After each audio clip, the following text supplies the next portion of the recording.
by the Indie Dave Comics channel. I, of course, am your host, Indie Dave, the writer of the most anticipated Mutant Frog comic on Indiegogo, launching September 1st. It's this Sunday.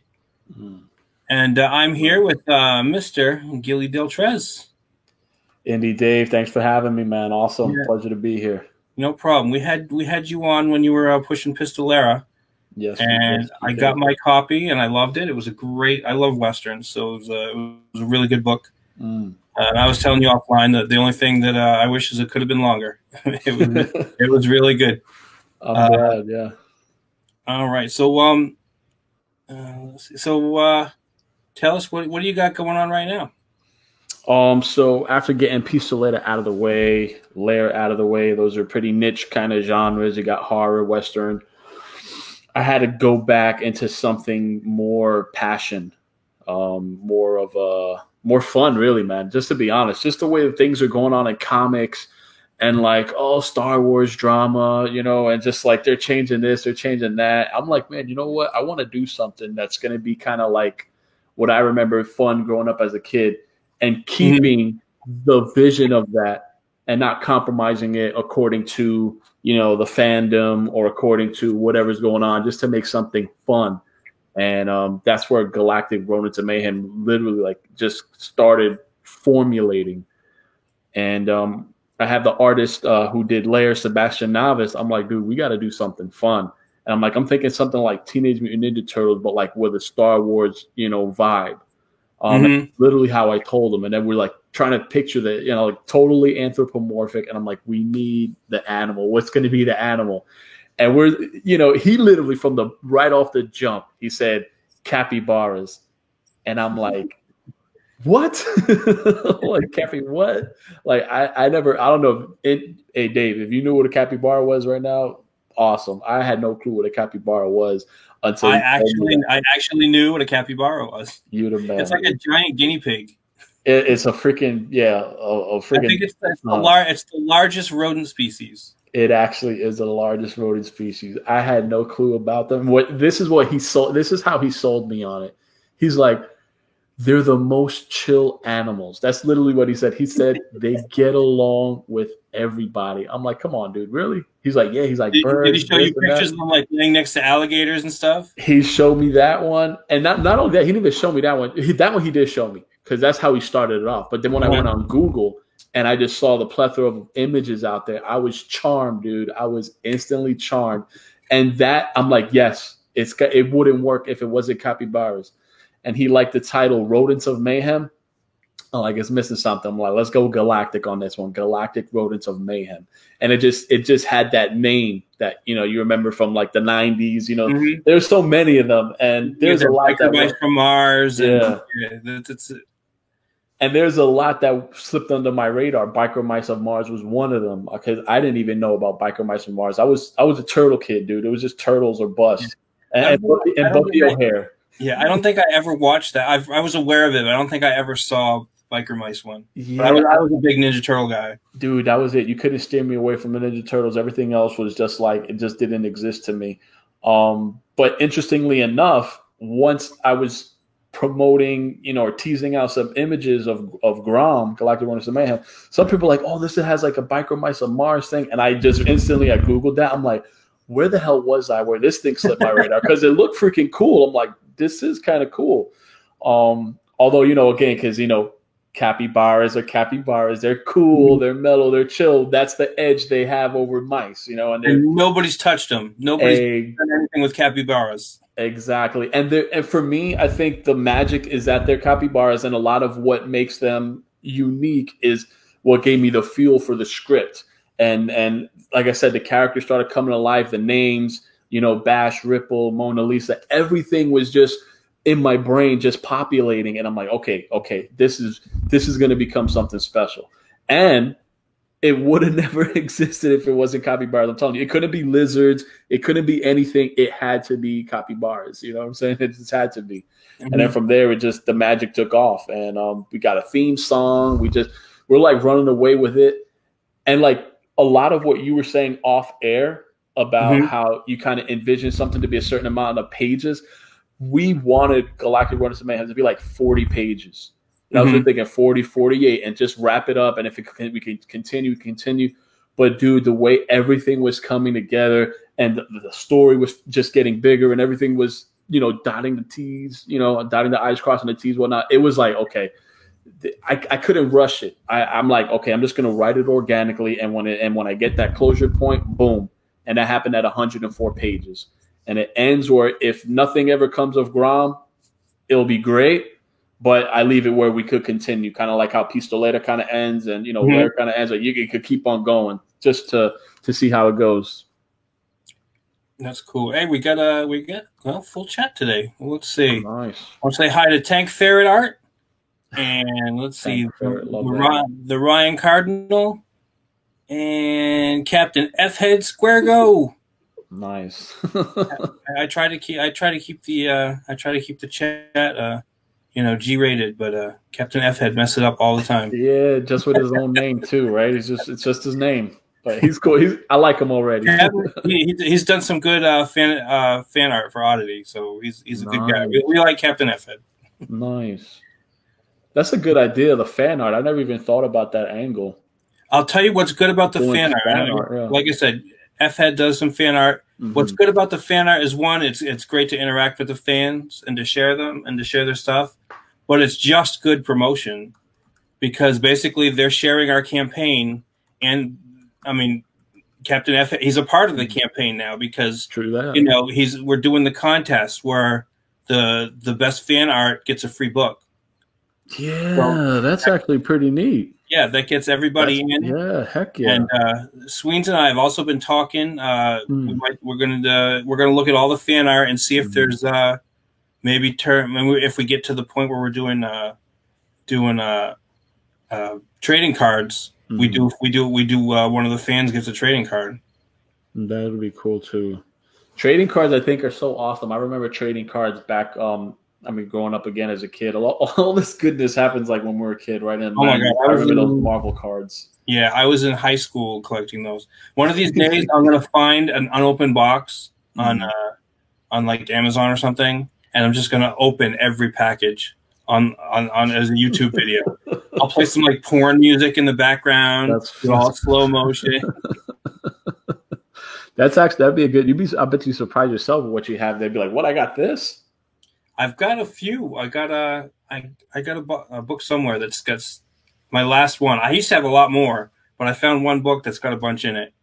And I took some of those cards. It was the Marvel Masterpiece Collection, and it was the guy that did the art. It was him and his brother Hildebrand, the Hildebrand brothers, and they did the original Star Wars poster.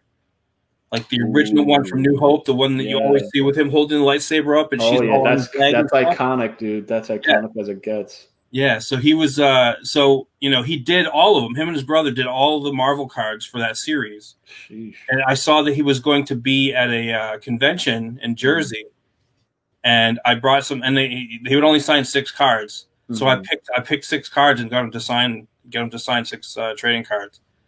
So that was really cool. On that same convention, I met Ethan. So nice. I gotta hunt them down at a convention. Does he do conventions still? I feel like now it's just like the way everything's YouTube. I feel like. I think that was his last. He was doing 2 that year, and I think that was his last convention that he's done. I'm not positive, but I don't think he does them much anymore, if at all.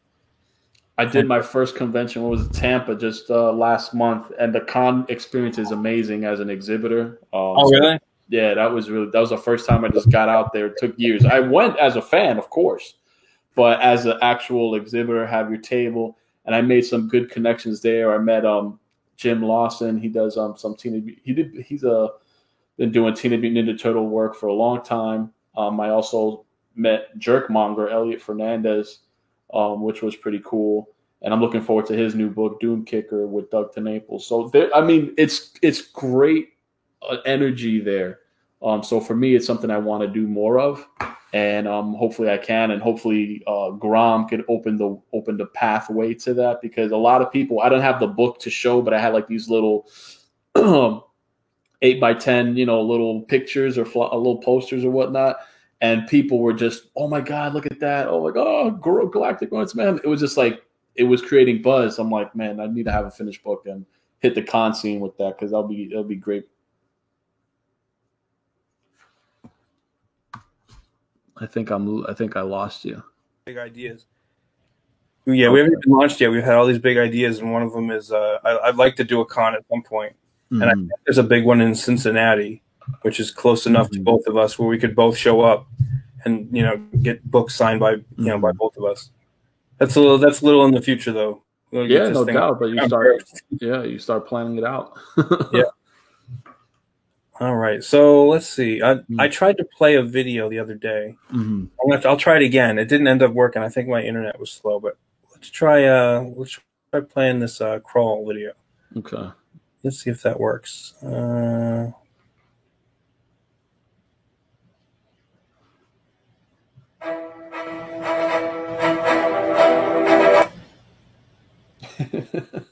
Yeah, you know what it is? I think streaming and then trying to play the video messes everything all up. Because it's like using YouTube twice at the same time. Yeah. All right. Well, I just got all hyped when I heard the little symphonic track playing, but I'm like, yeah, you're not seeing it. It's just like, yeah, it's like you said. I boomered it. I don't know if there's any way to do that. All right, so we'll go with some other things. So tell us about the characters. We have Bash. He's pretty much the muscle with attitude. He's I kind of see people were like, is he kind of like the leader? With each character, they have their own qualities, and I kind of see them each capable of being a leader. And he's carrying a lot from the past. And how I open up the story, you got to have like I take it back to like, the Ninja Turtles in that you just got to have the origin, you just got to show just a little something, just a little flashback, just a little something real quick. And he's holding on to something from the past that's literally eating away at him, and it's affecting the camaraderie with the team. And one of the persons he has a conflict with is like the sensei of the group. He's like the mentor. He's like, you could call the splinter. We don't have much art of him just because Sebastian's on vacation right now. So when he comes back, we'll churn out some more artwork. But he's got this. So the thing is personal issues. He's dealing with the past, but he's like the muscle. Think of him as a tank. He's a muscle. He's your weapons expert guy. And he's just carrying the past. I have a thing with the past that everything is about the past, right? Even on Twitter, people want to crucify you for the past, and rightly so in some cases, but then, you're able to move on from the past. So that's where Bash's turmoil lies. So he's an interesting character, and I hope people enjoy him. I hope people just don't see him as a lunkhead and just see him as someone that's complex, Yeah. Let's see. Next, we got Mona Lisa. Mona Lisa think of her as like, you could maybe Donatello, Raphael as a hybrid. She's rude, she got attitude, and she's the brains. She's the beauty and the brains of the group. She's the glue that holds them together, and she can kick ass. Her body type, I kind of like. I have a thing with She-Hulk, and I know this whole thing now, how she should look or how she's supposed to look. I'm like, man, you know what? It's this whole drama, and like, could a woman be a woman? Could a female be a female? And like, even that applies to anthropomorphic characters, even a female capybara. She's furry fan service. Exactly.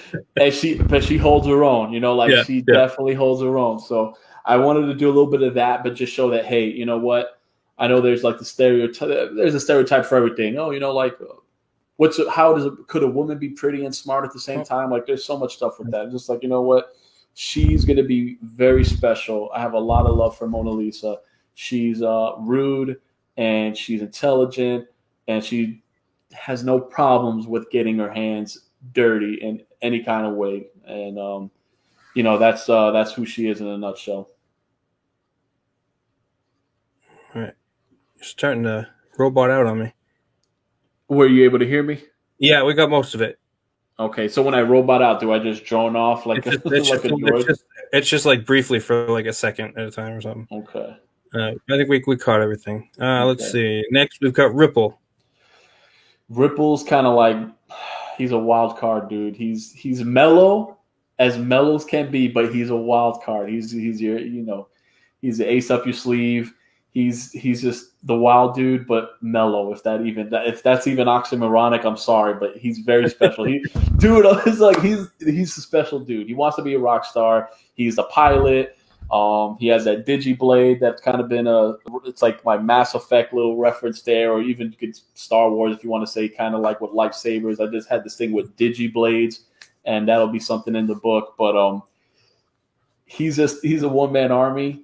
And he's just cool as can be, and those shades will never come off. And that's where I got the inspiration for him, Ripple. All right, that's cool. Let's see.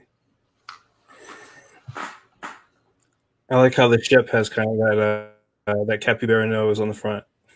And he had like a little mustache going on, right? Yeah.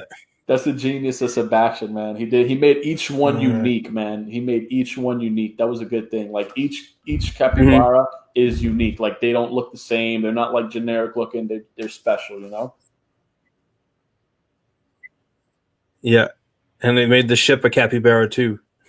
You can kind of see that was his design, man, and it's amazing. It's all you can see kind of like the face. Yeah, man. That's our Millennium Falcon right there. Oh, Rosie, the Burning Rose. Yeah, man. I'm just telling you, I wanted to write something that for me would be fun to read as a reader.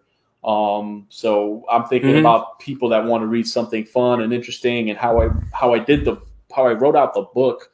I kind of have it like I kind of want to say it's almost like a cat and mouse like hunt kind of thing from like the beginning to the end, and I think it kind of works. And dude, just very, very unique project we got going on. Very unique. And there's our little retro piece right there. It's like a little retro piece inspired by that Star Wars poster you were just talking about. Yeah. And then here we just got a pitch, and pretty much we wanted to do something that was separate from the main storyline.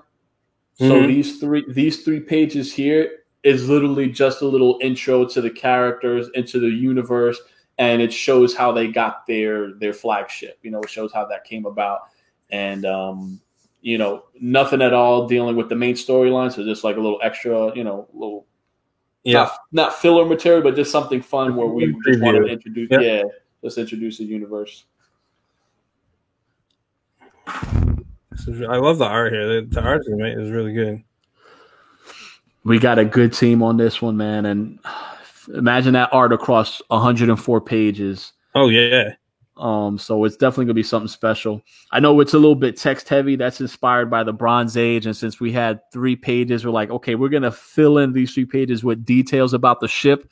And you're not going to see what the ship does in these 3 pages, but we're lining it up. So during the book, everything that's mentioned here about the ship, you're going to see. Yeah, that's really cool. Oh, I like the feet thing at the bottom there. The flashbang, right? That was a good one. And the action here is going to be really top. It's going to be accelerated, high octane. It moves really fast. And the story is fun, dude. Like I said, it's just I wanted to write something that I thought people would enjoy reading, and capture a universe where that merits escapism. It's all world building. Everything is we're trying to do something really special with this book. All right, it's a little bit of Cowboy Bebop, even a little bit. Yeah, man. Oh yeah. Definitely a lot of inspiration there. Trying to show that it could be its own thing, and lean on other influences to just show that, hey, we can do that, but still be different. Oh yeah. But pay homage as well. Yeah, I'm scrolling through the art here. This is. I'm gonna back this book. We would love the backing, guys. If you like what you see, definitely we'd love the support. This is literally to finance the art team right here. This is to finance the art team. Almost right there. Give you a little tease.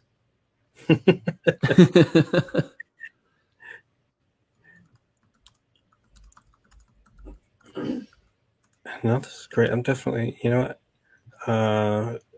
Yeah, So I'm definitely putting in for this. we definitely have a lot there. We got even a pin up there. Fan service, right? Is what we called it, right? This What one you, here's that's a pinup that'll be included for oh, yeah, that was Miss Sashi that she did that. And you know, I was just gonna ask. I was like, it looks like Yeah. something else she would do. yeah, I wanted that femme fatale look. I just Mhm. you know, we wanted to go with that femme fatale, nothing too, you know, outrageous. But we got a lot planned as far as stretch goals. Trading cards that we were talking about is definitely something I want to include. You know, I'd like to include like a 20 card set and have Sending where iPads to everybody too. Look at that. happen. You sending iPads to everybody? Imagine. That's when we get to maybe EVS level. We could send, you know, we could ship, or Doug to Naples, right? We could ship out a preloaded iPad with the book inside already. That'd be nice. But yeah, man, we got some stuff going on. We got a lot of ambition with this one. We're hungry, and some cool stretch goals definitely that we got planned out. And fan service for sure, man. This book is literally, it came about because of everything that's going on with the SJW stuff. It's just like, hey, you know, the propaganda. It's just like, listen, could we? I want to show that we can do a book and not have it be leaned into anything and still put out a good story. You know what I mean? Because there's a message in this book. You know, there's a message about the past, letting the past go, about forgiveness. There's a lot going in here. It's subtle, but there's a lot of meat in here. All right. I got a little behind on the chat. We got Dragon. Thanks for showing up, Dragon. Rusty Deo. Let's see. Who else showed up while I was doing something else? Yeah, I got way behind. Michael Beacon. How's it going, man? I think Mike, you've been doing. You gave us some fan art too, right? I think so. I don't know. The name sounds familiar. I'm terrible with names, so I apologize if I'm getting that wrong. But yeah, I remember I've been seeing Michael Beacon's name around. Let's see. Yeah, that's everybody. Hey, thanks for all showing up, guys. Definitely check this book out. It looks great. There's a lot. Like I said, the art style is really cool. The story sounds cool. It's very throwback to 90s, 80s cartoons. Mm-hmm. Which means we're gonna have that grit as well. I feel like we lost some of that, tenacity, some of that grit. I've read the newer Ninja Turtles. You got a 3-pack? I'm looking Pistol there, and we do. Yeah, the head. Yeah, we do have a 3-pack because there's some people that might not be familiar with my work, and I still have some books left over. So I'm like, boom, I just offered that. And there's still going to be some new rewards that I'm going to throw in there as the campaign goes on, as things come up. But yeah. Well, I might have to go in for that. I already got Pistolera, but I might have to go in for that anyway. Get Lair. Well, if not, I mean, I could I could hook you up with Lair on the side. If you don't want to do the whole, the headshot pack, I could save you some dollars there. All right. Yeah. So, DM me. I could send you a link or whatnot, or we could definitely do that. So you don't have to wait until this project is done to get the book. I always prefer to have the book anyway. So the physical. So, you got T-shirts and hats and stuff. How's that going to mess with your shipping? Oh, dude, I'm putting it all on God. If we get, like I said, like I'm being, super duper transparent. Mm-hmm. The funding is literally covering the art, because again, 100-page book, and you times that by 100 pages, then you got the colorist, the letterer, so you got all that cooking. And then what I did was I calculated printing for a small amount of books. Like I counted how much I did in Pistoleta. I counted how much I did in Lair. I kind of went with that. If this thing turns out to be really good by the end of when it's all said and done, so that's what we're hoping, where stretch goals come into play. So people will get more stuff, and then we can kind of equalize with the shipping a bit. Because there's a lot of risk going on, but it's like you have to take that risk. And this is a book that is, for me, is definitely worth it. Definitely worth the risk. And if we can get this, funded, we got some guys that are, ready. Sebastian, he's on this. He's ready. The colorists, they're licking their chops. They want to get started on this. No, sir, they want to get. it's fun for you seeing it. It's fun for me talking about it. It's fun for them drawing it and coloring it. They definitely want to get started on the book. So we just, hopefully we can get them a paycheck. That's what this whole thing is about. Yeah, I've been creating something cool. Yeah, I've been overcautious with our stuff. Mm-hmm. Right now. Like he's doing a 3D model. I don't know if you've seen it. He's making a yes, I did. That's actually model, cool as heck. And it's going to be 2 or 3 inches tall. Mm-hmm. And I was like, oh man, that's going to play hell with shipping if we do that. So we're going to run that one completely separate. It might be an extra tier, but it's not going to come with anything else. Because I mean, if you add posters and stuff, it doesn't alter shipping that much. But something that is going to package and all that stuff. Like the shirts, it is going to do something. Because if I have to fold it and the hats, but it's like, hey, it's just I'll deal with that when we get there, and I'll make sure everyone gets what they backed. Yeah, add extra weight, and that adds extra weight and all kinds of stuff. Mm-hmm. But no, that's cool. I mean, I like the little symbol and everything on there. I actually got one hat, and I took that to the con, and oh man, it's people are asking what the heck is that, and I'll wear it to Best Buy or go to the supermarket. I'll wear it. They'll look at it like, what's Galactic Rodents of Mayhem? I'm like, oh, well, I just do a comic. And like, oh, for real? I'm like, one dude, he at the register, he pulled it up on Google. He literally Googled Galactic Rodents of Mayhem. And it came up. I'm like, all right. Like, I guess, I don't think there's many Galactic Rodents of Mayhem out there. But I don't know, dude. I don't know. It's just cool that he just Googled it and it came up on a whim. Yeah. So. No, that's awesome. Yeah, I'm looking at, you get the guest, you get the pinup. Let's see if this is stretch goals, the stickers, bookmark. Guest pinup, yes, the mystery guest artist. Cool sticker set, yeah. And then of course we got a lot more where, of course, if the campaign picks up or even throughout on demand while we're making the book, where we'll be unlocking stuff and really, really cool stuff that I got planned. We got an artist that everyone knows, or everyone I think should know, and I don't want to announce. I can't announce his name yet because I mean he gave us a quote and I think he's on board, but I want to make sure 100%. I'll tell you offline who it is. Okay, cool. But he's I mean it's going to be a big deal. It's going to be a big deal once he'll just be doing a poster for us. And then when I talked to another artist that most of us probably heard of, and he was supposed to do the poster, but since we got the other guy, he kind of gave me the quote first. We'll probably get him in on the trading cards.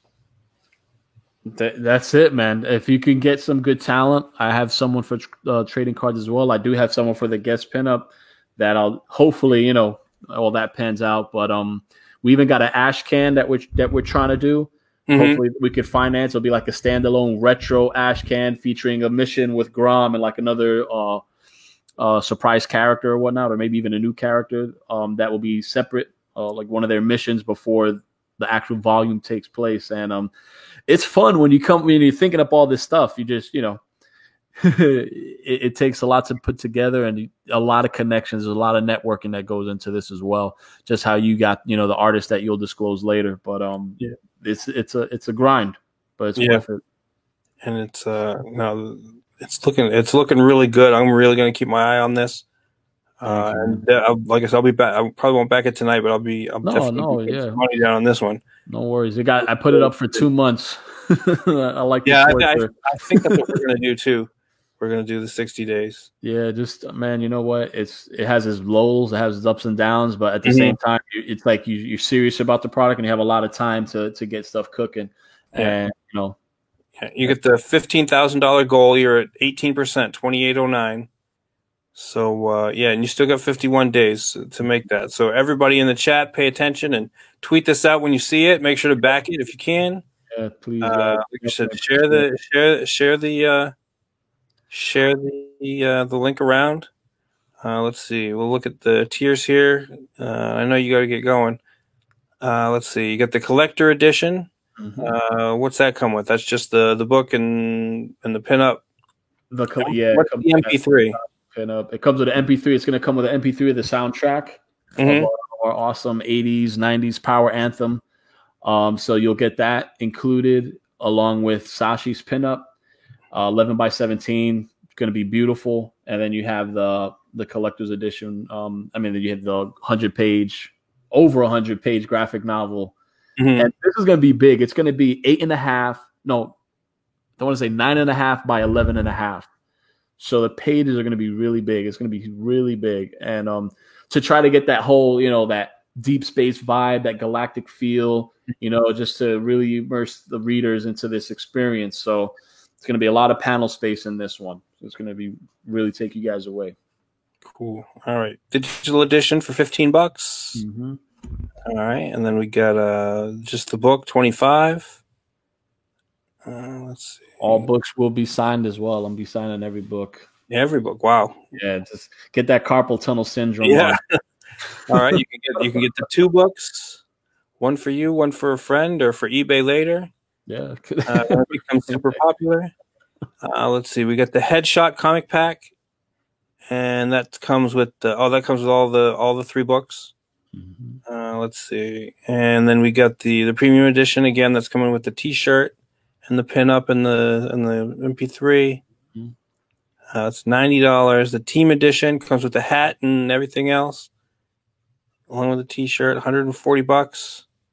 Create your own character. Tell me about that. Yeah, so here it's like, we have a big universe and there's going to be room for a lot of like cameos.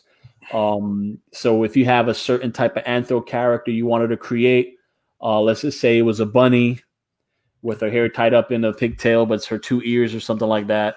And her name is whatever. You want her looking like a skater. I don't know. You give us a detail. Sebastian's going to put an Easter egg in it. He's going to feature it in the background. And on top of that, you're going to get a sketch of that character, he's going to do a black and white full body sketch of the character you're telling him, and you're going to get your cameo inside in the book as well. So you'll have to see where your creation pops in at. I've got a character. It's a frog-like character with red hair, hey, hoodie. That could work. I'm just saying, it could work. That it would be put in there, legit. He would be in there. But that's the thing; it has to be anthropomorphic. It's got to be. Ain't no people allowed in this story. Okay, no humans allowed. This is fully anthro we got going on. So if anyone got something like that, you're a bigot. I mean, it's just the age we live in. No one complained yet, but maybe I should use that as a promo piece. I don't know. Yeah. What's the exclusive edition? What are you getting with that? So the exclusive edition, you get everything. What do you get? Okay, the hat, you get the shirt, you get your MP3, you got your pinup, you got your book, and you get original signed art page, original hand drawn, signed by Sebastian and myself. That will be sent to you, original art. So that's going to be a nice piece. Those are going to be limited. I think out of the whole book, he's going to be doing it digitally just for time constraint. Mm-hmm. But there's going to be certain nice pages that he's just going to do old school on, and those are the ones that we're throwing in there. That's what we're doing. Something very similar. It's it's the same thing. You get the art page, and we're going to pick 10 pages. And it'll be only 10 pages. Mm-hmm. Those pages he's gonna do up and make available for. It's gonna be super limited. Like you guys do that, it's that's a good idea. You ain't gonna get anything else because it's only he's doing is 10, literally. Yeah. All right. So thanks for coming on, everybody. Check out this book, Galactic Rodents of Mayhem. I mean, I tried playing the video and it doesn't work when on the StreamYards. But go check out the page, check out the cool videos, and make sure you back it. Like I said, 51 days left. He's got plenty of time, but you need to get this knocked out, as early as you can. That weight that's lifted off of you, and then you can start focusing on the stretch goals. Yeah, for sure. You can start hashing those out, promoting those out. But yeah, guys, appreciate being on here. Dave, thank you so much, guys. If you see the book, definitely check it out, share it out. I'm a family man. I work at a school. The grind is hard for the marketing, but I'm doing my best trying to get on streams. If you see this, if you have a friend that might get a kick out of it, it's capybaras in space. They're bounty hunters. This is a win. You're gonna love it. Trust me, guys. You can't go wrong. There aren't any other capybaras in space anywhere. You can't. Please, before Pixar gets wind of this and creates capybaras of action, and that's it. I'm done. All right. Hey, thanks for coming on the show. Everybody in the chat, thanks for showing up. I was scrolling through the campaign, so I didn't get to check out the chat as much as I'd like. But again, Deo, everybody else that showed up. Thanks for stopping by. Again, I'll be streaming pretty much every day this week. If not on my channel, then I'm going to be trying to get on other people's channel. We're doing the big oddity push. So and Saturday night, we're launching Oddity at midnight Sunday morning. So Saturday night, probably from 9:00, we're gonna be doing a show. We want to get as many people on as we can on to pitch their own books, and so we're gonna be talking about Oddity. We'll be talking about a bunch of other people's books, and then at midnight, boom, we're gonna go live. Sweet. All right, so everybody, make sure you set your calendar. Don't do anything Saturday night. Just tell your girlfriend that she has to take the night off. No dates, nothing like that. Stay at home. Yeah. All right. Everybody have a good night. Thanks again, Gilly, and the book looks good. Appreciate it. Thank you guys for joining. Thank you, Indie Dave, for having me. And hey, look, here's the next one coming in late. Hey, are you guys finished up now? Just about. But you know what? We can go on. Can you set up to do the 3D modeling thing? Yeah, I'm doing it right now, actually. All right. Tell you what. Thanks, Gilly, for showing up, and we'll continue to talk about Oddity for a little while. All right. Do your thing, guys. Thanks for having me. All right. Thanks a lot, man. Hey, dude. All right. Hey, dude. Good luck on your stuff, man. Looking good. I'll be back and count on it. All right. Thanks, man. All right. Till next time, brother. Later, dude. All right. Later. All right. And we'll get rid of this. Okay. And all right. So you've been working on the modeling. It looked really good from before. Yeah. Well, once I spoke to my printer, my 3D printer, he was like, we can push this farther if you want. Yeah. Yeah, he threw some pricing at me and stuff, and I was like, you know what? Let's go all the way. Like, let's just really make this something special. So let me get everything set up here. I'm manipulating all sorts of lids right now, and it's a little bit of work. So bear with me for a second, and let me get them somewhat presentable right now. Okay. So let me see. Let me screen share. All right. Screen share.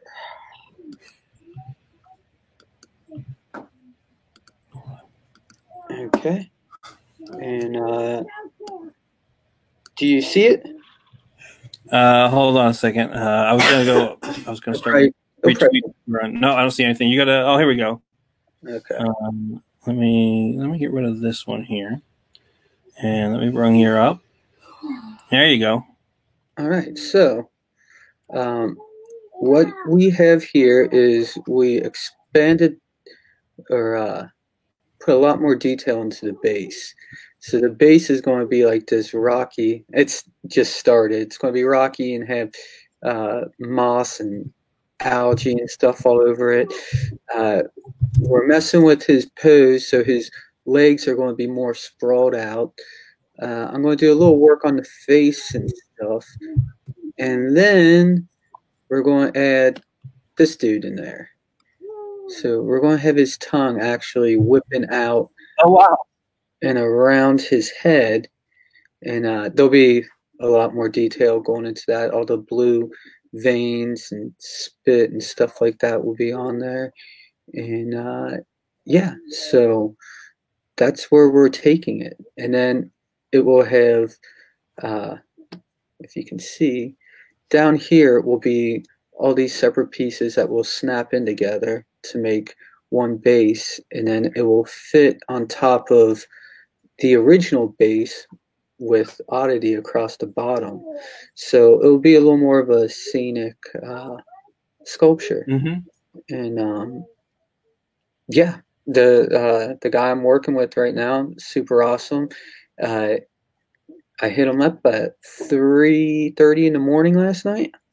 And yeah.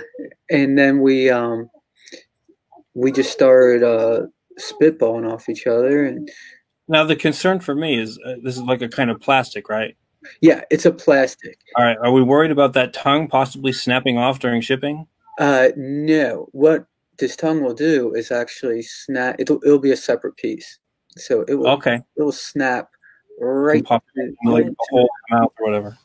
Yeah, and yeah. So when people get these, there'll be some assembly required. You'll be snapping the base into each other, so it'll be a little puzzle putting it together, and then the legs will snap into the pants. I believe the torso will probably snap into the pelvis area, and he'll actually be able to be taken. He'll snap into the base as well, so he'll have pegs on the bottom of his feet, so that you can just snap them. Yeah, it's like an action figure stand up. So we got Dark Admiral March Hare in the chat. Hey, thanks for showing up, man. What's up, guys? And I was looking at this the other day, and he's got his arm out like that. Would it be a fly? I was just gonna say that. Would it be kind of cool to put the fly there? I would not like that. Was an obvious thought to me when I was doing it, and I would love to do that, have the fly there, but I don't know. He's going to be about 4 squared, like that's about the size that he's going to be. I mean, to add on the fly, I'll have to talk to him, see if it's something we can do. I probably won't have time to knock that out by by this week. This weekend, but you never know. We'll see what happens. But yeah, it would be sweet. What's that? That's what stretch goals are for. Exactly. Stretch goal. Get a fly added to this. It might be worth it, man. But yeah, it's coming along. It's been a lot of fun to work on, though. All right, we got the metal in the chat. We all know about the metal, right? Everyone knows about the metal. The metal always likes and subscribes. The metal is solid. Like the metal. Solid metal. Yeah, he's great. So yeah, that's where we're going to take this this sculpt. It's going to be, we're taking it to the next level, and yeah, I'm excited about it. Can't wait to see the final product. Yeah, so, we got it all worked out. So we'll. Sorry, that's my son making laser gun noises in the background. And guys, if you're watching this and you're interested in this thing, it's going to be a really limited run. The only way you're going to have the link and get it in time is if you're on the mailing list. Yeah, because that's where we're going to send it out, and it's going to be first come, first served, and it's not going to be that many. Yeah. So if it's something you're interested in, definitely jump on it once and get on the mailing list. Yeah, because they're expensive to make, and here, let me get you out of here. Go, be gone, child. Go. No, here's a thought. Yeah, they're expensive to make. Not. Could you possibly do two? Could you possibly do 2 figurines, one of Oddity and one of the Fly? Kind of, I don't know. The Fly is just there's nothing specifically special about the Fly. Yeah, he's just big and a mutant. I don't know if anyone want just a figurine of a housefly. I mean, what people can do is just take a dead house fly and should we package it with a dead fly? Yeah, there you go. I'll just dip it in resin and then just let it hang and drip dry. And put then a little wire on it so it goes up, and then you can like poke it in there. And then we can just throw it in there. And everyone wins. Yeah, so we'll do it in time, and people will have their arrow in there with them. So yeah, I'm probably going to go into his face here because he looks really happy, and I'm probably going to make his brows come down a little more, and more like a serious face. So yeah, I gotta split all these parts right here. There's a million things in this program. It probably looks super weird to you guys, but I get to work in this every single day. and it can be really frustrating at times. Okay. Yeah, so I got all that separated, so then I can come in here, zoom in on his crotch, which I'm not trying to do. Okay, come on. It's lagging a little bit because I have so many parts, and the poly counts are rather high right now. So yeah, I can come in here and mess with his brow a little bit, make him a little more serious looking. Smooth it out, and or we can make him really happy looking. But I want to go with more of this more serious face, I think. Yeah, because it's serious, but it comes out. Yeah. So yeah, this is what I do all day, every day. It's not as fun as it looks. Oh, you know what? Oh, there's a mistake. I can see it right here. It's standing out. There's no ball sack at the end of the tongue. Well, we can put a nut sack at the bottom of it. That only happens when it's smacking someone in the face. Oh, all right.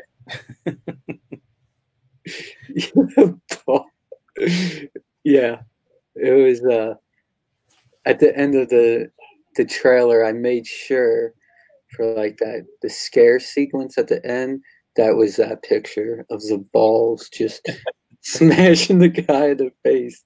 No one really said anything about that, which that's my favorite part. Like, God, it's so good. But no, other people aren't, 13-year-olds like me. Okay.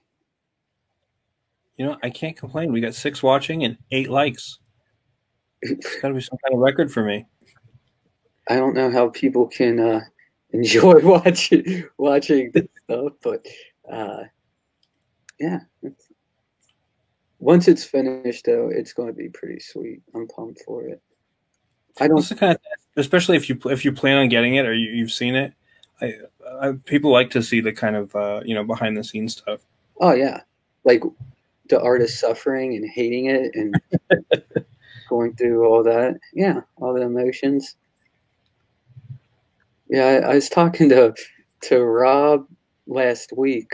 Rob Willis. We were on talking. He's like, I don't get it. He's like, some of my best work I put up and it hardly gets any attention. And then he's like, I put up a piece where my kid dumped ink all over it and it got more likes than anything. Well, he got sympathy is what he got. Sympathy likes. Yeah. Yeah. So, I was supposed to help him fix that page. I haven't heard back from him. I don't know what's going on with the Shinobi guys right now. Maybe he figured it out. Hopefully. Because it was a really sweet page. And, well, all of his pages are really sweet. But, yeah, he put a lot of work into that. And it sucks that his kid dumped it all. He's a lot more forgiving than me. I'd probably have a, murder case against me. My children did that to me. Tell about Autumn and the keyboard. Oh my God. When my daughter was 2 or 3, I just got a new laptop. And one day I walked into the living room. The laptop was open and she had pulled off all of the letters and was chewing on the little rubber things that are under the and I was apoplectic. I couldn't even talk. I walked in there and I was just, literally, I couldn't get words out of my mouth. I was so angry. Yeah. Oh, yeah. Good, great. Yeah, kids are ridiculous. I remember when my family got our first VCR, and it was a big deal back in the 80s. You got a VCR, you're like, oh God, you can watch movies whenever you want. This is amazing. And my little brother, I'll never forget this, he took a spoon and it had like a die cut of Mary Poppins on the end of it, and he jammed it and just kept jamming it into the VCR, and we thought it was hilarious. And then finally, he just shoved it all the way in there to the point where we couldn't get it out. And then for a couple of days, my parents are like trying to put, trying to put tapes in, and and their brand, like, it was brand new, so they take it back, and they ended up getting it fixed, and they open it up, and they're like, "Well, here's the culprit. It's Mary Poppins." Yeah. Mary Poppins, that bitch. Oh, no. Yeah, for real. My parents were not happy about that at all. That story very much makes me laugh. Yeah, it's ridiculous. We have all sorts of fun stories like that. Yeah, I'm sure something like I must have done something like that. I can't think of. Yeah. I mean, every kid's done it. I can't think of if I've done anything. Just completely destroyed something. Oh, we destroyed, like, in my house, there's 5 kids, and we destroyed everything. Like, dude, we had a gerbil one time, and it went. You destroyed a gerbil? A gerbil, yes. Yep, a gerbil. Richard Gere's, isn't that his thing? Yeah, I think that was. Gerbils. Well, we had a gerbil, and it disappeared for weeks, and my parents like, well, it's dead, we don't know where it is, but the thing has to be dead. And so, like, months go by, and we never saw it or anything. And then we were rearranging our room, and we had the gerbil cage on top of a dresser, and when my dad pulled the dresser out, there was like this petrified body of a gerbil into our bedroom wall. And it was like every time we shut the drawer, we'd smash the dresser into the wall and just smash this thing even more. I mean, I'm sure it only took 1 or 2 good smashes and it was dead. But yeah, it was just embedded in the wall, just like blood all around it. It was fun times. So did you know it was there? No, we had no idea. We had no idea. Yep. And then I don't know how many frogs we had. We used to get tree frogs all the time, and we like put in our tub, and, like, let them swim around. I don't think you're really supposed to do that, but yeah, one time we found one. It was the last surviving one out of like a bunch that we got, and my brother one day, he looked into the aquarium, terrarium, whatever, and it was literally just like bones. It was just, yeah, like awful. But we went to when we lived in Florida. We were at the mall one time, and they have these kits, for lack of a better word. It's like a clear acrylic cube that's got water, 2 frogs in it, and like a plant. Mm-hmm. And you don't have to do anything to these frogs. You never have to feed them. I don't even have to change the water. It's a completely enclosed system. Yeah. But the frogs can still get sick because ours did. They get this like bloat, and they just get fat like a little balloon, like in on Shrek, where you blow up the frog and they stick it on the stick. That's what it looks like. It's just this like bloated fat balloon frog, and they're little. They're like an inch big or something. And then it's like, oh man, and we looked it up. We're like, oh yeah, well, they're dead. They're done. Like if the water temperature changes too much, just slightly, then that messes everything all up. So I'm like, how do they sell these things like that? I can't control the temperature that much at my house. Yeah, it's a shame, but what are you gonna do? No, the worst, like, all of our dogs, like, those are real pets. The little things, cages, like, we take care of them for, like, as long as our attention span lasted as a child, which was not long at all. But we used to have bunnies all the time, and it's weird because, like, every once in a while there'll just be like a virus that goes out and just kill rabbits, like left and right. Like everyone's bunny will die. It's the weirdest thing. Like in an area, and what we had one die like that, and then we had one that was really old, and we had put it outside in a cage, and it would like sunbathe, and my dad. It was like a Saturday. My dad's like, I got stuff errands to go run.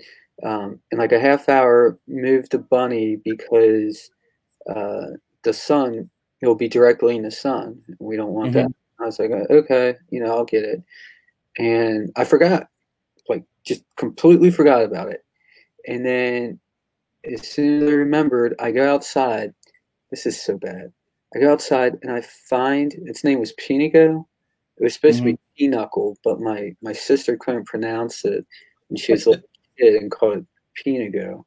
So Pinigo has its teeth, and rabbits have long teeth. They're clenched around the cage, and its eyes are like bugging out of its head. It's dead, like definitely dead, and the water bottle fell off, and it was just like half an inch out of reach from the bunny. So its teeth were wrapped around the cage trying to get to the water bottle. It was so awful. And yeah, so I was like, no more bunnies. Like, we don't need bunnies. Everyone else hated me, my family, because when I was little, we had rabbits, and they weren't like, kept in like cages rabbits. We had like a little shed next to my house. My dad had made like a little, almost like a corral, not really a corral, but, like chicken wire and stuff like that. And the rabbits would run around in there. And, I mean, thinking back on it now, like back then I thought, we had pet rabbits, and some of them eventually they escaped. They found a way underneath like the wood floor and tunneled away. But looking back on it now and thinking all this stuff, I was like, my dad was raising those rabbits for food. Yeah. Not like for us, but I think he was selling them, and he would, and they weren't like, it was weird because I remember they weren't like all like white rabbits, like you'd see in like a testing lab or whatever. They were all like different colors. They were yellow and black and all different colors. And I was like, we always thought, we gave them names and we thought they were pets. And then I remember him trying to catch one to give to some guy. I don't know if he was giving it to him, if he was selling them to him, or what the deal was. But like I said, thinking back on it now, I'm like, he was raising those rabbits for food. Yeah. People were probably feeding them to snakes or God knows what else. Yeah. Good. We had rabbit when we were in Texas. It's pretty decent. Yeah. I had rabbit. I had squirrel. My parents were telling us it was chicken, and we're eating it up. And then later on, they're like, laughing at us. Like, you guys have been eating squirrel all night. We're like, what? Like, there's hardly any meat on them. Right. We were eating them. We thought it was good eating, so. Yeah, I had we had rabbit a couple times. I've had goat, I've had bear, I've had moose, deer. I've had deer a bunch of times. How was bear? Because I was little, and the guy that let me try it was like it was covered in A1 sauce, so I really couldn't get like the bear flavor. But from what I understand, it's a lot like pork. Yeah. From what I hear, it's like if you get bears during the season where they're like eating tons of berries, like blueberries and stuff, it'll have like a blueberry hint, or to it. You don't want to eat the bear that's been in the in the dumpsters. Yeah, right. Some dumpster bear. Yeah, that sounds awful. So with the Muscovy ducks. Dragon says he would raise cats for food and sell them. Yeah, I don't know. My cats don't eat enough for that. Yeah, I'd pretty much eat anything but dogs and cats. I think that's where I would have to And that depends upon the day with my cat. Depends on my buttons. We'll see about that. That's a cultural thing. Like, I wouldn't eat my own dogs or like my neighbor's dogs or whatever. But if I went to Korea and they were raising dogs for food, I'd probably try it. I don't know. I don't know if I could do it. I mean, now I couldn't like pick the dog out of the kennel and say, "Here, cook it." Yeah, like the lobster out of the aquarium. Like, yeah, exactly. But if they like brought me a plate and I was like, "What is this?" and they'd be like, "Oh, it's a dog." I'd be like, "Yeah, I'll give it a try." Yeah, I don't know. My dad used to travel over to Hong Kong back in the day, and he was like, "You never knew what you were eating." Like, this was back in the 80s. He's like, "You had absolutely no idea." I'm like, "Huh, so you might have eaten dog." He's like, "More than likely, probably." You know, it's awful. What is wrong with these people? We were in Colombia, I think, when I was in the Navy. And we were getting, like, it was meat on a stick. And I was eating it. I'm like, this doesn't taste like anything that I've ever eaten before. And we don't know what it was. It might have been beef. We were calling it monkey on a stick because we had no idea. It was like, it could be anything. It could be monkey. Oh, the old monkey on a stick. Yeah, but I don't think you're supposed to eat monkey brains, though. Isn't it something like you get David Creutzfeldt disease or something? It's like a human version of mad cow. There was a Faces of Death movie where it was probably one of the worst things I've ever seen. Like they all sat around this table. This is going to sound freaking horrible, and it was horrible to watch. And all the people sat around this table, and there was this monkey, like it was like they closed the table around the monkey's head, around its neck. But like it was like alive, right? And it was like all like screaming and stuff, and they all had little hammers, and they took turns smacking this monkey on the head with a hammer, and then they ate its brains. Oh, that's. It was like one of the worst things I've ever seen in my life. Oh, that's pretty bad. I remember watching that movie, and there were other stuff. I was like, that looks like it was staged. It wasn't real. That kind of stuff. And I don't know. I don't want to see it again, but it very well could be that the monkey thing was fake too. Because I've heard all those are fake. Yeah, I've heard. But I mean, it was at the time when I was watching it. I was a preteen or a teenager. I think one of my friends had snuck the movie somehow, and it was like, oh my god, this is terrible. That was pre. What the heck was it? That was pre internet. So, you know, now you can really watch this stuff. Oh yeah, it's horrible. Yeah, me and one of my friends, like when we were in college, whatever, like early 2000s, or probably like 2005, we'd play a game where we'd send each other the worst thing we could find online, and it was. I saw some absolutely horrible stuff. He'd send things like, "Yeah, share this one with the family." And I'm like, okay, "What is this?" And then it's like 2 Russian teenagers beating a homeless man to death with a hammer, and I'm like, "Okay, let's turn it off." Like, this is now snuff we're watching. Can't unsee this. Yeah, the internet has absolutely ruined me. What did I just do there? Hey guys, don't forget we're launching Oddity on Sunday. Do what? I said, don't forget we're launching Oddity on Sunday. Oh, yeah, it's coming. It'll be a fun comic for the whole family. Yeah, it's something everyone can enjoy. Although that little scene that I pitched to you the other day, that's gonna be pretty dark humor. Yeah, it should be. No, I love it. I think everywhere we've gone with this book has been like exactly where I wanted to take it. It's been a good time.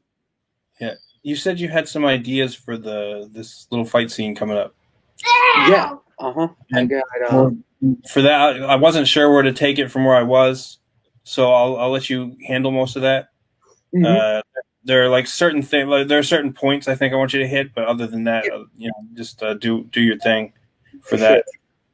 Yeah, it's going.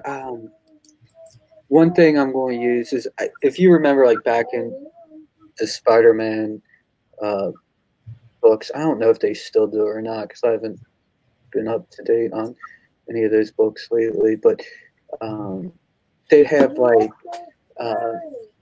basically a movement going on, and you'd see his body in the. Hey, Lachlan, you're going to have to leave, okay, buddy? Then you gotta be quiet. Sorry, but they'd have like a sequence, and you'd see him like jumping from buildings and doing flips, whatever. But he'd be like in a light blue color, so it looked like it was in the, it just recently happened. I'm going to incorporate a lot of that stuff into this fight sequence, and hopefully it works out okay. It should play almost like a Bugs Bunny cartoon. It might end up. There he is without pants on. Oh, there we go. Look, that's what he has underneath. Oddity Ludes. Make sure everybody's getting a screen grab. Full frontal. I can see his cloaca. Yes, indeed. It is right there in all of its glory. Okay. Now I'm trying to move this leg up to meet the knee and make it look as natural for someone with frog legs to look. Mm-hmm. So it's going to be a little bit of a pain, but I'll eventually get it. But yeah, the original pose was rather symmetrical with his legs, and which is fine. Like you can have that. It still worked, but I wanted to, switch it up a little bit and have it a little more animated. Even when it's still, you can throw in some things that give it a little more movement and stuff, like with the tongue and all that. Kind of helps it out. Now, when I was talking to the printer, he was suggesting to do one with his mouth shut, where the tongue is now, and then one with the tongue, or one with the mouth open and the tongue coming out. So that might be an option. We might even be able to have it where the mouth is on a hinge and could open and close. That might be a possibility. So then you could put it in or take it out or do whatever you want with it. And so I'll have to talk to him more. And he is a godsend though. Like I have no idea where he came from, but we started talking and I looked up, previous work of his, and he does great stuff and super nice guy. He's been very helpful, and he's been doing stuff like this for a while. So it was nice to hear from someone that's been in this, doing these things and could give me some pointers here and there to help push it to the next level. But when you showed me who it was, I was like, I recognize that name. Yeah. And I looked up and I was like, oh yeah, I've seen that guy. I haven't seen him. I didn't see him do the 3D modeling stuff, but I've seen him around doing some other stuff. No, he has his own company where he does basically like industrial design stuff, and but he likes to keep a low profile, and I respect that. I'm sure he doesn't want tons of people coming after him, asking him to do, all this stuff. Okay. Lachlan, please, buddy. You guys must think like my wife doesn't do anything. It's so funny because it's always me fighting this child, and she's had young children. We know how it is. Yeah, she was with them all day. So then, She's done. She needs you to take her over so she doesn't kill her. She is definitely done. Okay. Okay. How are we going to position this? Durkin says, or Dragon says, we should have a pizza box in one hand. A pizza box, what? He should have a pizza box in one hand. We could have him with his carry out. Yeah, there you go. Get the Chinese food box. Mm-hmm. Definitely. But yeah, I'm gonna have to start breeding some flies so I can, put them in. Yeah, so you can put them in with the packages. Put them in resin and drop them on in there. That would work, right? Probably. I don't see why not. It would save you money on the sculpts, probably. Oh, for sure. I like that up though. I like having that up there, but it's going to cause me to have to manipulate this whole hip, which is fine because he is a frog, so you can put it like pretty much in any direction. And it's going to work. But what will get me mad is this little flap right here of his hood. It'll probably get obstructed by his pants, and that gets me mad. And it makes my OCD go crazy. I'm like, you need to see that. You need to see it going, along there. But we'll see. We'll see what happens. Yeah. So basically, working in these programs, you are just doing tiny little movements for hours and hours at a time.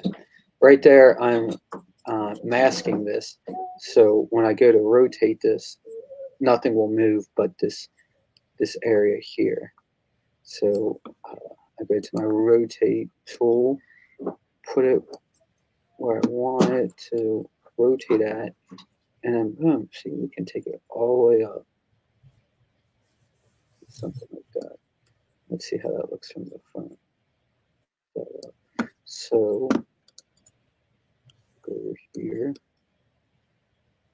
And there's several different ways of manipulating this stuff to get it to work and stuff. But some people use things called Z-spheres, which basically make like a skeletal system. And then you sculpt on top of that. And when you want to pose things, you manipulate the sphere. The sphere is underneath the body, and the sculpt will actually move with it. And it's super helpful, but it also takes a lot more time to start off. So, of course, I just wanted to jump right into it. And for a lot of him, let me see if I can pull up my history.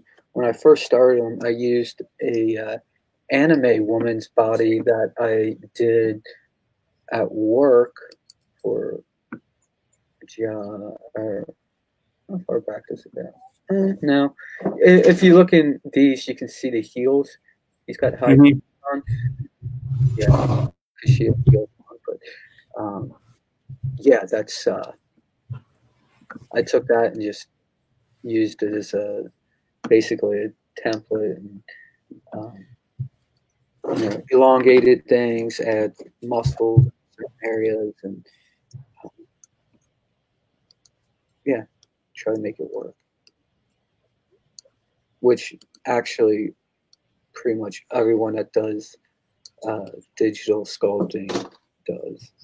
Like they manipulate previous models all the time. I mean, if you look at some of like Hasbro's toys, they reuse so many parts. Like, it's ridiculous. Like, you can look at several different characters and they have the exact same torso or arms or what have you. Did you ever see on Netflix the Toys That Made Us? Oh yeah. My favorite story on that one was the one for Battle Cat. they had run out of money because they were doing the molds for the vehicles. Mm-hmm. They had run out of money for vehicles, and they were like, all right, so he needs his own vehicle. He needs his own vehicle. Mm-hmm. And they'd run out. So they looked at what they had, and they had it was called like the Big Jim toy or something in Europe or something. And they had and it came, one of the things it came with was a tiger. And they had the tiger mold. Mm-hmm. And so they said, hey, we get this tiger mold. And he's like, but how are we going to get him to ride a tiger? And he just goes, and the guy that was like in charge, he was like, just put a fucking saddle on him and go like and use that. And they were like, well, okay. Oh, okay. Wait, was that with He-Man? Yeah. Yeah, that's what it was. Uh-huh. I remember. I love that because those guys like really didn't care. They were just like throwing things together. They were like, whatever, like this will probably work, or maybe that was like the best episode. Yeah, I remember they were when they were interviewing the guys, they were like, oh yeah, they were like at a bar or whatever, they were drinking, and they'd come up with just the dumbest ideas. And they were like, we're doing it. And even and some of the names were kind of double entendres, and they totally knew it, and they left it in. The one with the tongue or something. Yeah, yeah, that's ridiculous. Yeah, listen to those guys talk about it. It was great. Yeah, my dad he watched it, the one about Kenner, because he worked at Kenner, mm-hmm. and he was like, it kind of didn't get him mad, but he was like, all these guys talking, like they weren't in it. Like they were the higher ups, and they had not very much to do with, all the craziness that was constantly going on there. And then I actually went down and talked to one of the original sculptors from Kenner just a few months ago. Oh, really? I went down to get like some work critiqued and stuff like that, and we got on the topic of that show, and he said the exact same thing. He's like, those guys had, they were just talking and trying to be on TV and stuff. He's like, they like behind the scenes of actually making things on the floor stuff. Yeah, on the floor stuff, exactly. Yeah. I think the one about the Star Wars toys that killed me was the contract they had with George Lucas. Oh yeah, it was ridiculous. Uh-huh. They own the rights to always making the toys, like forever and ever, essentially. Mm-hmm. All they had to do was like every few years they either paid, it was like some ridiculously small amount, like $10,000 or $5,000. It was stupid. Yeah. Oh yeah, it was ridiculously how low they were paying, and they had all the rights to Star Wars, and they just gave it up at some point. They were just like, I think it was just before Force Awakens or something. Not Force Awakens, Phantom Menace. Yeah. They were like, oh, you know what? They're not making any more Star Wars movies. They're not going to make any more Star Wars toys. So they let it lapse. And Lucas bought it right back up. Yep. It was just horrible decision making. Yeah, my dad actually was one of the engineers that worked on the Millennium Falcon. That's badass. Yeah, we had all those toys growing up, and like I've told you, I destroyed most of them. I remember when I was a kid, my dad bought. I think he bought it more for himself than for us. Uh-huh. But for Christmas, we got a full Millennium Falcon. I remember sitting on the table, and putting it together, putting all the stickers on it and stuff like that. Mm-hmm. And it had to have been. I was probably 4 at the time, so I didn't really appreciate just how cool a toy it was. Yeah, it was crazy. It was really crazy. And yeah, man, I had all that stuff and just ruined, like just destroyed it all. Just like a little shithead. I remember telling that to one of my teachers at school, and he just looked at me and he's like, you know, there's some nerds out there that would hit you for this. Like they would. I was like 8. And he's like, it doesn't matter. Like this is some kid's whole childhood, and you just sat there and blew it all up and burned them. Yeah. Everybody destroyed their toys though, like that. Yeah. Tied little, stuff to them, like firecrackers and things like that. Set them on fire. What would Han Solo look like if his hair was on fire? What could he possibly look like? Yeah. I just can't believe how much money all that is worth. Lachlan, what are you doing, man? You're 4 years old and you're making baby sounds. You think that's funny, huh? You think that's funny, you little hillbilly? I found a statue in my butt. Don't talk about stabbing me in the butt. Yeah, he always threatens to stab me in the butt. Don't know why. You're a violent kid. He's just crazy. Yeah, just go somewhere else, dude. I'm trying to work here, man. Say the fathead. Oh, thank you. Now I'm a fathead. God. Good grief. Like our little guy, doesn't it? What's that? Sounds like our little guy. He comes up with the craziest crap. We never know. His favorite word right now is penis. Isn't that great? Yeah, he just at random he loves talking about it. He just loves talking. Oh yeah, oh you kicked me in the penis. Oh. You tell him he couldn't use that word at school anymore. Yeah, they'd be playing Nerf guns, and inevitably, penis. Of course. It's such an awful sounding word too. I know, right? So bad. So goofy. No, he came in the other day. He had a clip-on tie. He's in his underwear, and yeah, I should just play the video. I already tell where this is going. Oh my god, this is awful. But I'm going to play it for you guys. I'll just hold my phone up to the screen so you guys can see how ridiculous this child is. Oh my god.